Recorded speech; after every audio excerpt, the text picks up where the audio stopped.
Terungkap gaji ART yang diterkam harimau, sebandingkah dengan nyawa? Terungkap besaran gaji ART bernama Supriyanda, 27 tahun, yang tewas diterkam oleh harimau milik majikannya di Samarinda. Supriyanda diterkam harimau saat memberikan makan pada Sabtu 18 November 2023. Gegara insiden memilukan itu, publik dibuat penasaran dengan besaran gaji diterima Supriyanda. Sempat beredar kabar jika korban tidak digaji oleh sang majikan. Lantas, apakah benar hal tersebut?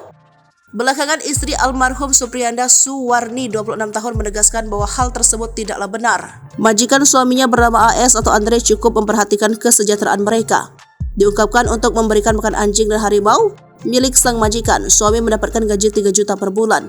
Dan itu tidak pernah terlambat, pada selisih tanggal saja, ucapnya, Selasa 21 November 2023. Selain itu, sang majikan juga memperkerjakan Supriyanda di salah satu usaha tempat fitness.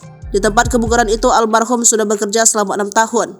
Suwarni mengungkapkan awalnya sang suami hanya menjadi juru parkir.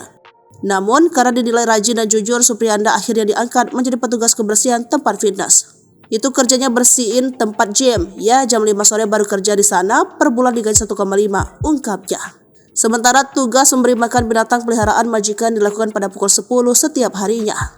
Ia juga tidak mengetahui berapa uang yang dikeluarkan sang majikan untuk memberi makan hewan-hewan langka tersebut.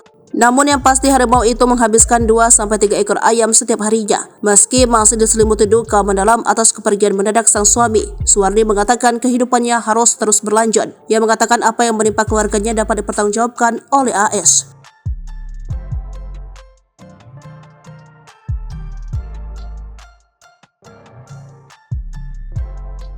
Download Tribun X sekarang, menghadirkan lokal menjadi Indonesia.